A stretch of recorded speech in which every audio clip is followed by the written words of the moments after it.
Ibu pemirsa tidak sabar lagi ya mendengarkan kajian malam hari ini dengan tema Tahun Baru Hijriah, Tahun Baru Hijriah Momentum Hijrah. Nah, seperti tadi disampaikan oleh Ustadz Dafrinal, tema kali ini bersama Ustadz Irsyad terkait siroh. Nah, mari teman-teman, Bapak Ibu, pemirsa PKS TV Sumbar, kita dengarkan pemaparan dari Ustadz Irsyad pada kajian keumatan malam hari ini. Langsung saja kepada Ustadz Irsyad, dipersilakan. Assalamualaikum warahmatullahi wabarakatuh. Alhamdulillahi rabbil alamin.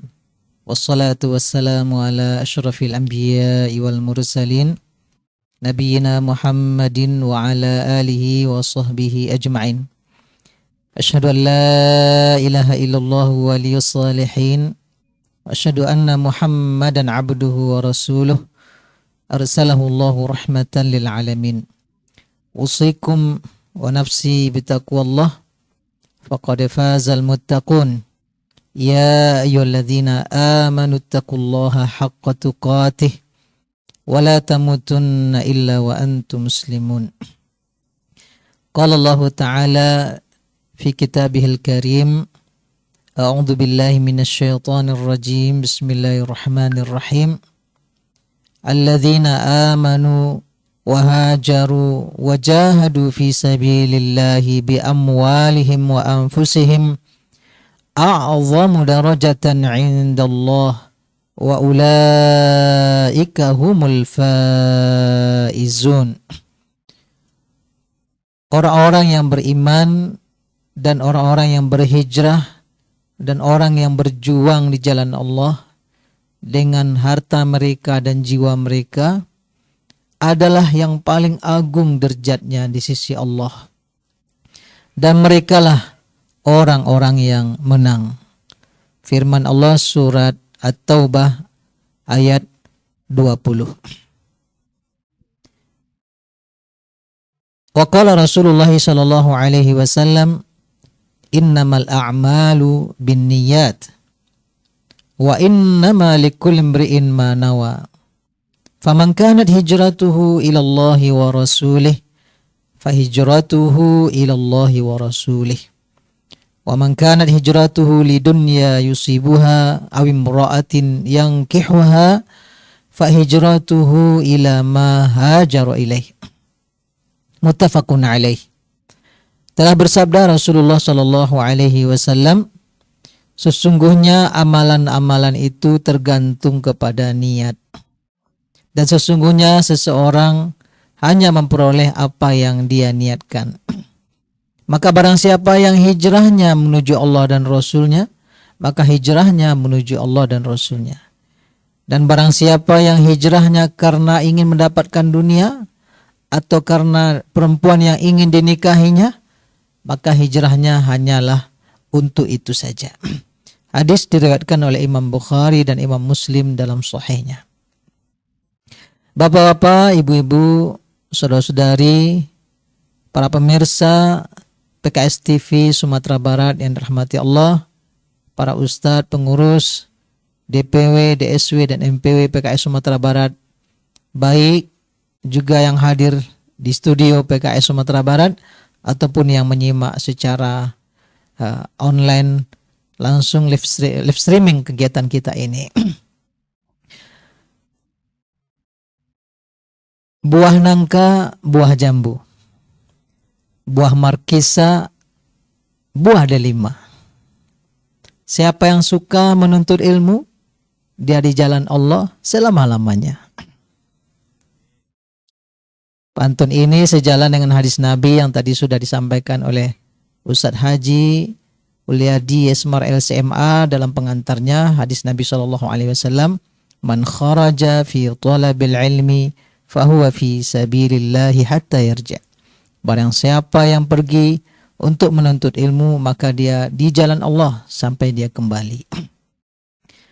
Kita bersyukur kepada Allah Subhanahu wa taala sekaligus berharap kepadanya ridho dan pahala yang berlipat ganda malam hari ini dengan izin Allah, dengan karunia darinya dan kemudahan darinya, kita dimudahkan untuk mengikuti kajian kita baik secara langsung maupun juga secara online pada malam hari ini.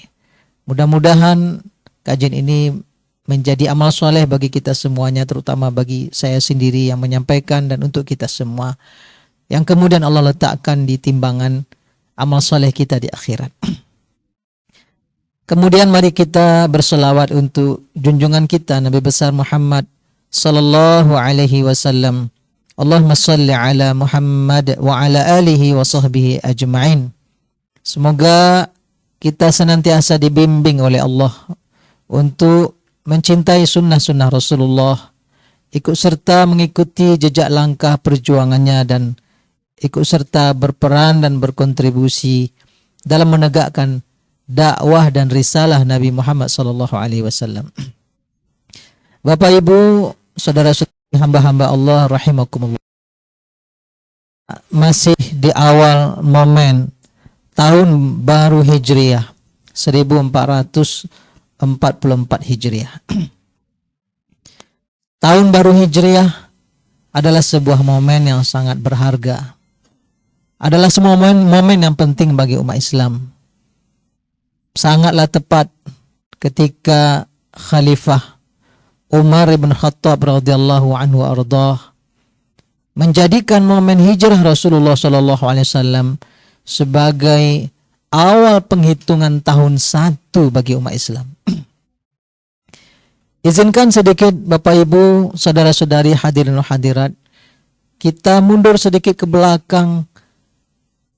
Kita ulang kembali ingatan kita bagaimana dahulu Khalifah Umar bisa menetapkan tahun 1 Hijriah menggunakan momen hijrahnya Nabi Shallallahu Alaihi Wasallam. Kita mengetahui bahwa Rasulullah Shallallahu Alaihi Wasallam selama hidupnya tak melakukan penanggalan atau penomoran tahun, dan itu sudah menjadi budaya bangsa Arab ketika itu di Jazirah Arab atau di sekitar Mekah dan Madinah. Mereka tak biasa menomori tahun, tidak ada tahun 1, tahun 2. Mereka seringnya menamai tahun dengan peristiwa yang paling besar atau peristiwa yang paling monumental terjadi pada tahun itu. Sehingga kita sejak kecil dahulu mengenal istilah bahwa Rasulullah SAW dilahirkan pada tahun gajah. Nah, kenapa dinamakan tahun kelahiran Rasulullah tahun gajah? Karena bertepatan di tahun beliau lahir terjadi peristiwa yang tidak bisa dilupakan oleh bangsa Arab ketika itu, yaitunya pasukan bergajah yang dipimpin oleh Abraha dengan jumlah gajah yang begitu banyak dan ukuran besar. Ternyata mereka tidak mampu untuk menghancurkan dan merobohkan Ka'bah. Malah yang terjadi sebaliknya, pasukan-pasukan besar itu hancur semuanya setelah Allah Subhanahu wa taala mengirimkan pasukannya, yaitunya burung ababil. Nah, peristiwa besar yang cukup unik ya, tak bisa dilupakan oleh bangsa Arab itu, peristiwa itu menempel di dalam tahun tersebut menjadi nama tahun. Jadi Nabi Shallallahu Alaihi Wasallam lahir tahun 571 Masehi atau tahun gajah. Sampai Rasulullah wafat ya, 13 tahun Rasulullah berdakwah di Mekah sejak menjadi nabi ketika umur 40 tahun. Setelah 13 tahun pindah ke Madinah, hijrah. 10 tahun di Madinah lebih kurang. Dalam rentang 23 tahun itu Rasulullah tidak pernah memberi penomoran tahun, enggak ada. Tidak ditemukan riwayat satupun Rasulullah menomori tahun. Lalu wafat Rasulullah SAW dan digantikan oleh Khalifah Abu Bakar Siddiq radhiyallahu anhu warḍah. Abu Bakar menjadi khalifah lebih kurang 2 tahun lebih sedikit. Selama 2 tahun itu Abu Bakar juga tidak menomori tahun. Jadi sudah lebih kurang 10 tahun Rasulullah di Madinah sejak hijrah. Lalu kemudian 2 tahun pula masa jabatan atau 2 tahun lebih sedikit masa jabatan Khalifah Abu Bakar Siddiq. Lalu datang pula masa jabatan Umar bin Khattab. Lebih kurang 4 atau 5 tahun. Jadi tadi sudah 12 tahun lebih sedikit, ini 4 tahun lebih sedikit, lebih kurang 16 atau 17 tahun Sejak Rasulullah SAW hijrah, belum ada nomor tahun 1, tahun 2, tahun 3. Nah, kemudian pada tahun keempat atau kelima jabatan Khalifah Umar bin Khattab ini,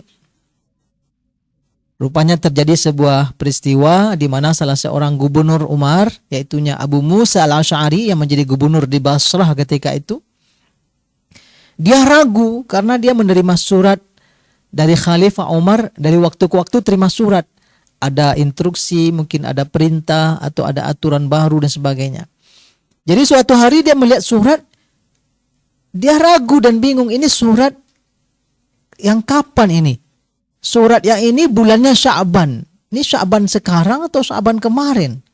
Ada pula surat lain Sya'ban juga, tapi nggak tahu kapan tahunnya.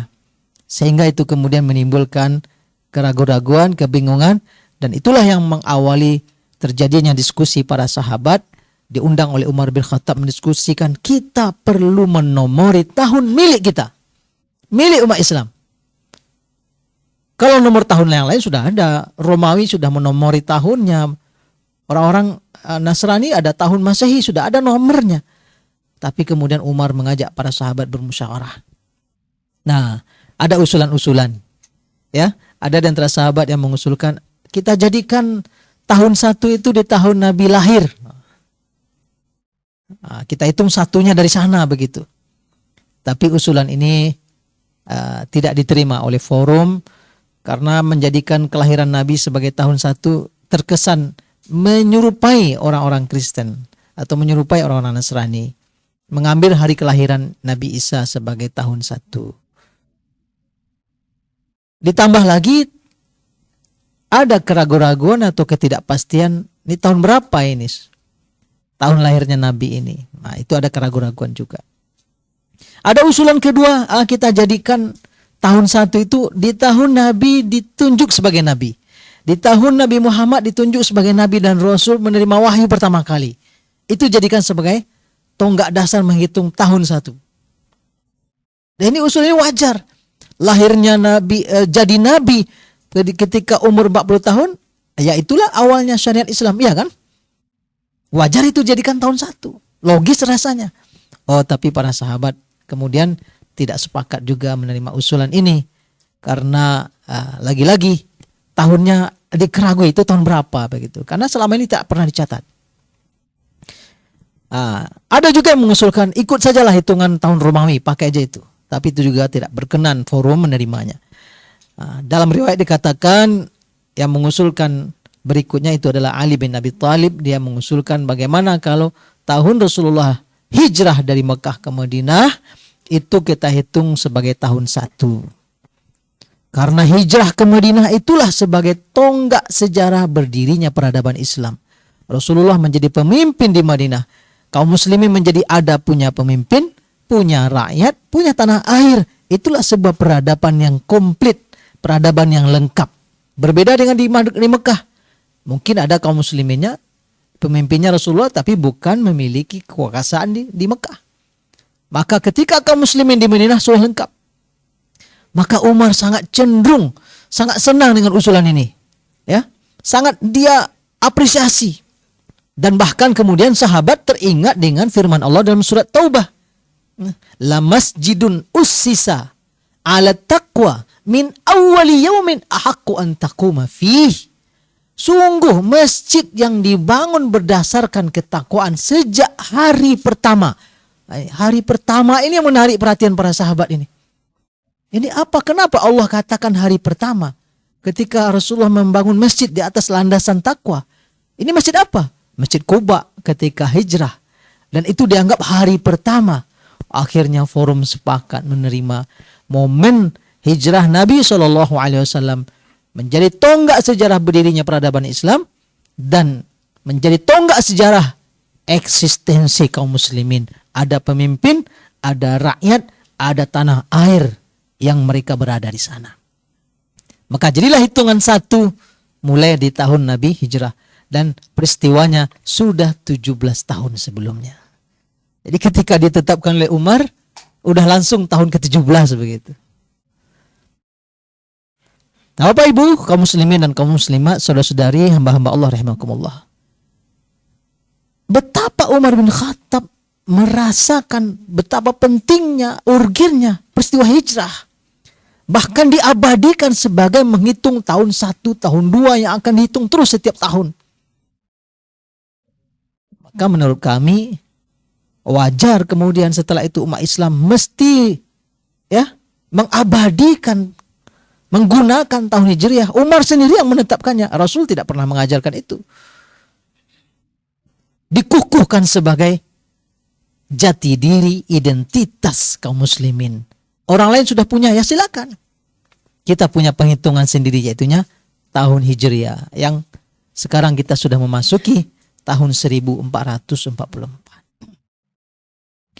Maka adalah sesuatu yang sangat terpuji, sangat layak, ya, sangat dianjurkan bila umat Islam memiliki loyalitas, rasa kepemilikan kepada tahun Hijriah ini. Kenapa?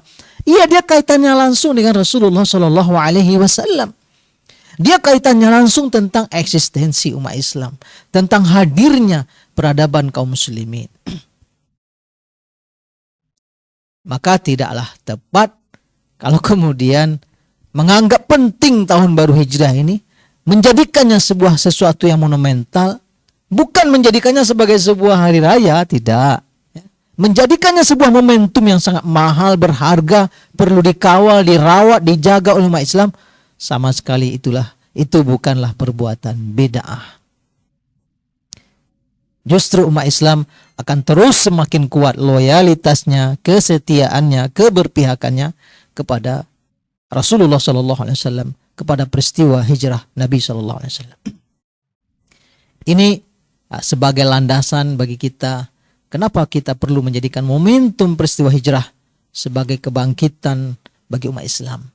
Karena Umar bin Khattab radhiyallahu anhu ardah yang sangat ketat mengikuti Rasulullah, sangat disiplin meniru baginda Nabi SAW, beliau sendiri yang kemudian menjadikan momen peristiwa hijrah sebagai penghitungan tarikh sejarah penanggalan bagi umat Islam. Kemudian kita tidak lagi berbicara tentang hijrah dalam artian pindah tempat. Awal-awal Rasulullah hijrah ke Madinah dari Mekah, di awal-awalnya hijrah itu wajib. Siapa yang berstatus muslimah di Mekah, wajib hijrah ke Madinah. Kalau enggak hijrah berdosa. Kecuali orang-orang yang punya uzur. Misalnya dia budak, dia lemah, ya, terkurung, tertawan, tidak punya kemampuan untuk hijrah, ya itu dimaafkan karena ada uzur. Yang tidak ada uzur, wajib hijrah. Tapi kemudian hijrah ini yang hukumnya wajib hijrah dari satu tempat ke tempat lain dibatalkan setelah kota Mekah ditaklukkan oleh Rasulullah SAW. Sehingga ada hadis yang mengatakan la hijrata ba'dal fathi walakin jihadun wa niyah. Enggak ada lagi hijrah setelah Mekah direbut. Yang ada terus berkesinambungan sampai hari kiamat adalah perjuangan dan niat untuk terus lebih baik. Jadi kaum muslimin jangan pula hari ini kita berkata, oh kalau gitu saya mau pindah pula lah karena Rasulullah pindah. Tidak. Jadi hari ini tak ada sunnahnya berpindah tempat. Hijrah sudah berakhir setelah kota Mekah direbut. Yang berkelanjutan berkesinambungan adalah perjuangan untuk menegakkan kebenaran, perjuangan agar agama Allah Subhanahu wa taala terus tinggi, terus berkembang dan tersebar kemana-mana di penjuru dunia ini. Dan yang berkesinambungan adalah niat untuk lebih baik.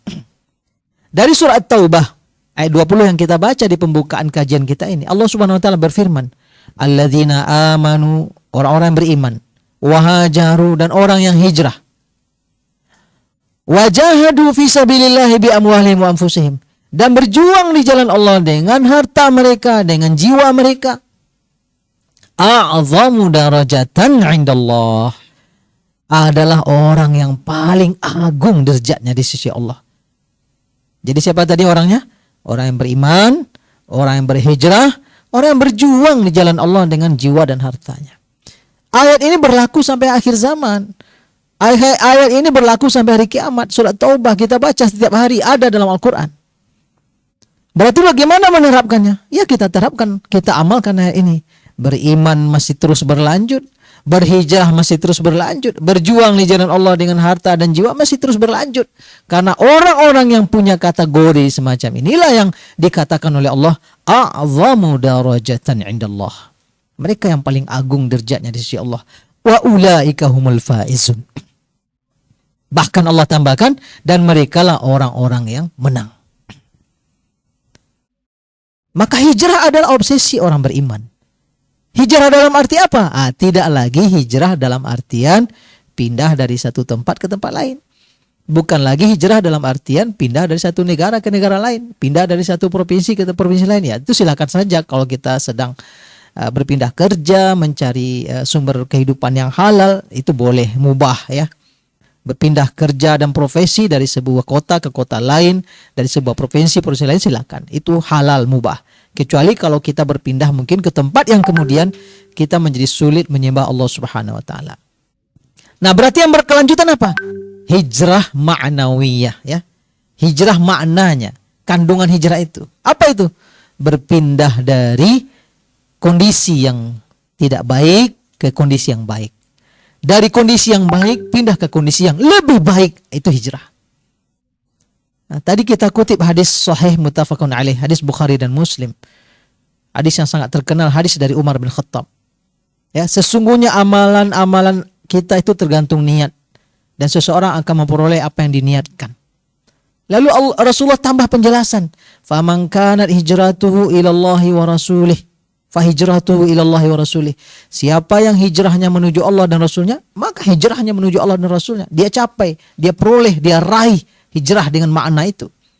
Tapi sebaliknya kata Rasulullah, wa man kanat hijratuhu li dunya yusibuha, siapa yang hijrahnya itu agar memperoleh dunia, awim imra'atin yang kehuha, atau ingin mendapatkan seorang perempuan untuk dinikahinya, maka hijrahnya hanya untuk segitu aja.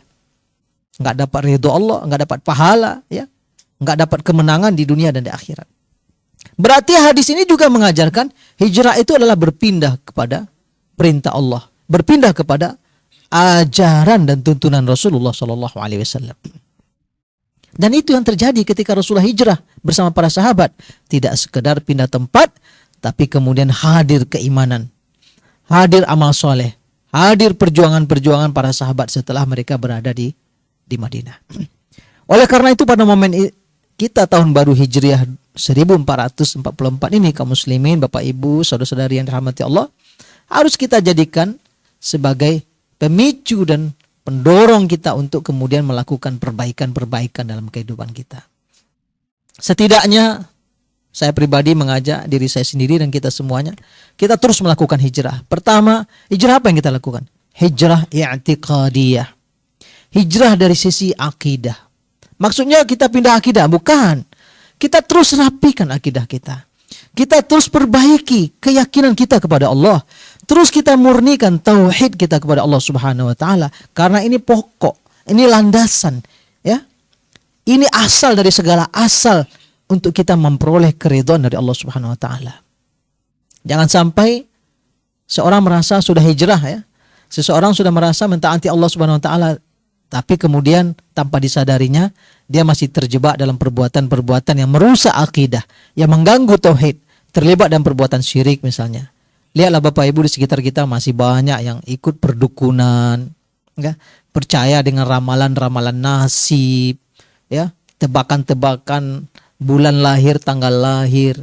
Kadang sebagian masyarakat kita masih percaya dengan bunyi-bunyian, ya, berbunyi burung ini artinya itu, berbunyi suara ini artinya itu. Wah, nasib saya keluar dari rumah kepergok anjing hitam, mikir dia, kayaknya ini tanda-tanda sial, nggak usah kerja dulu hari inilah. Ini keyakinan yang sudah ya terganggu. Nggak ada itu. Dahulu di keyakinan bangsa Arab lama, menikah antara 2 hari raya itu sial. Maka Allah turunkan syariat. Ya, Rasulullah menikahi Aisyah di bulan Syawal, antara Idul Fitri dengan Idul Adha. Untuk apa? Untuk menghapuskan keyakinan ini. Nggak ada sialnya. Silakan menikah antara Syawal dengan Zulhijjah, antara Idul Fitri dan Idul Adha, itu disunahkan menikah. Itu untuk menghapuskan keyakinan-keyakinan menyimpang. Membawa sial, percaya dengan bunyi-bunyian, ya, ramalan-ramalan, pasang jimat, penglaris kalau dia punya kedai, punya toko, ya. Ini semua kaum muslimin, Bapak Ibu, ini mengganggu akidah kita. Lakukan hijrah, buang itu semua. Ada yang di rumahnya depan pintu supaya nggak masuk pencuri, maling, pasang itu jimat katanya dari orang pintar dan sebagainya. Ya, mobil biar tak tabrakan, taruh ini di depan, taruh di belakang. Nauzubillah, itu semua keyakinan menyimpang, ya. Nah, hijrah i'tiqadiyah, hijrah secara akidah ke akidah yang lebih baik lagi, ke akidah yang lebih murni lagi. Yang kedua, hijrah sulukiyah, ya. Hijrah secara perilaku, hijrah secara amalan perbuatan. Kita punya dua kaitan perilaku kita. Ada perilaku kita yang terkait dengan Allah Subhanahu wa taala, hablum minallah. Ada perilaku kita yang terkait dengan sesama manusia, hablum minan nas. Maka mari perbaiki hubungan kita dengan Allah. Dalam bentuk apa? Ya dalam bentuk ibadah.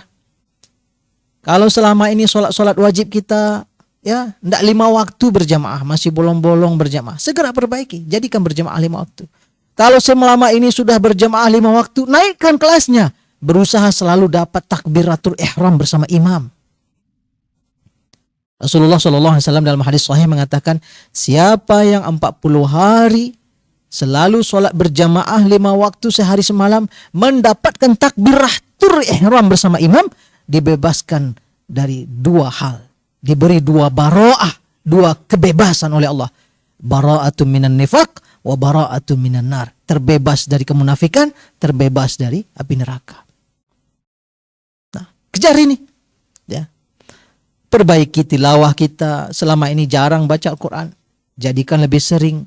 Selama ini baru 1 halaman, jadikan 2 halaman. Ini hubungan kita dengan Allah, ya. Hubungan kita dengan Allah Subhanahu wa taala. Sedekahnya sekali sebulan, jadikan sekali sepekan. Sedekahnya sedikit, naikkan sedikit lagi. Dan begitu seterusnya. Ini adalah aplikasi hijrah sulukiyah, hijrah perilaku yang terkait dengan hablum minallah. Begitu juga hijrah sulukiyah yang terkait dengan hablum minan nas, hijrah perilaku yang terkait manusia. Kalau selama ini kita suka judes, jutek, ya. Nah, pilihan kata kita ngomong dengan orang itu kok nggak halus, ya. Suka nyakitin orang lain. Nah, ini yang mesti diperbaiki. Ini hadis sahih Nabi SAW mengatakan, al-muslimu man salimal muslimuna min lisanihi wa yadihi. Seorang muslim itu siapa? Dia adalah orang yang selamat kaum muslimin yang lain dari lidahnya dan tangannya. Hari ini betapa sering kita menyakiti orang lain pakai tangan, yaitunya pakai jempol. Di WhatsApp, di media sosial, jempol liar, trek. Berdosa jempol ini, dihisap nanti. Ya, kemana jempol mau digunakan? Tadi paket digunakan, jempol juga ditanya nanti.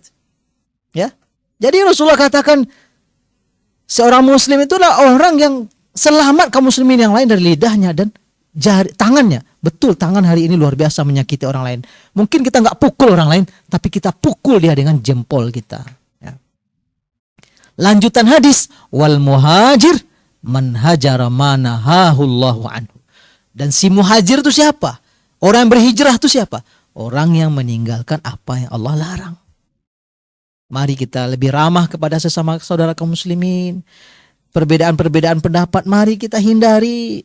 Nggak bisa kita paksakan orang lain memilih satu pilihan kita. Kalau dari dahulu sudah 2, 3, 4, 5 abad yang lalu ulama juga berbeda, terus kita maksain orang sama.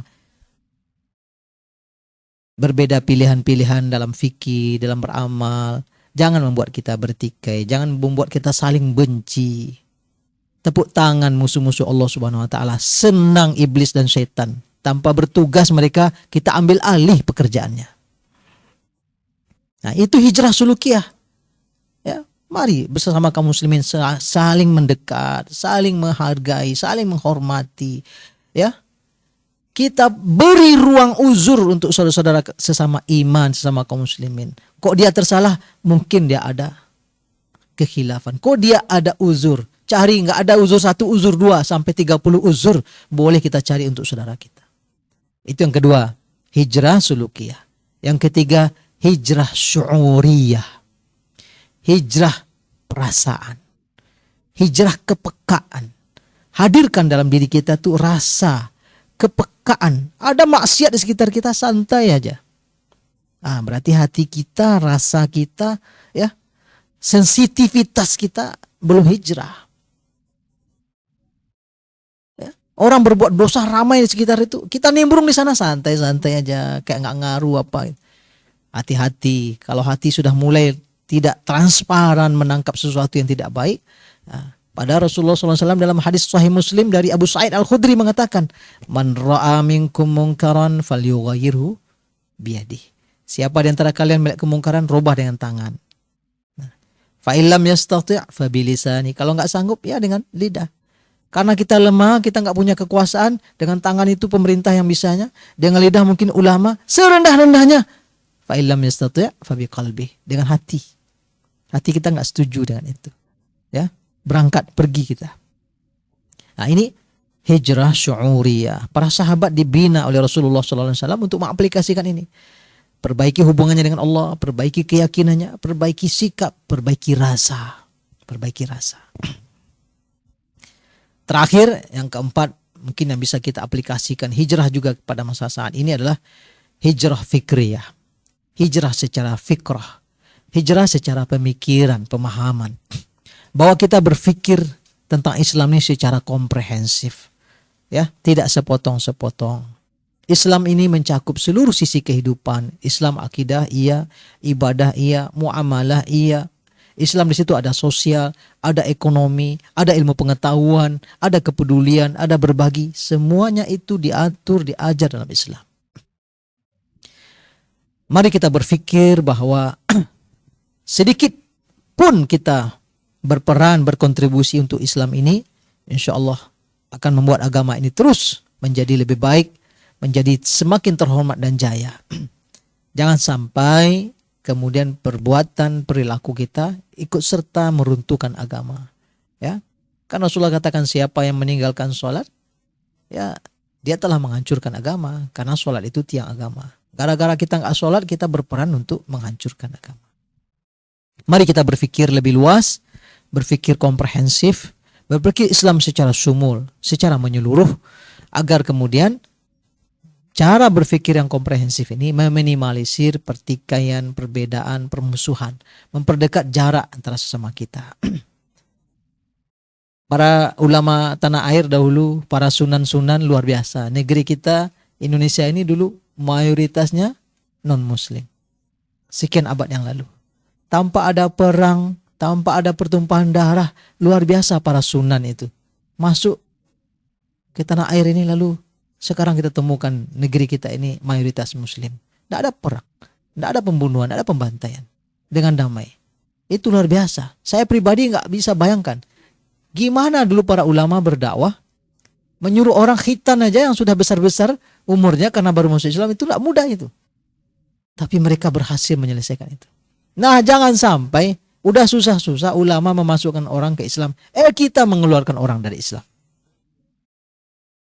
Ini tidak muslim, ini sesat, ini na'udzubillah. Mari kita rangkul, kita perbaiki.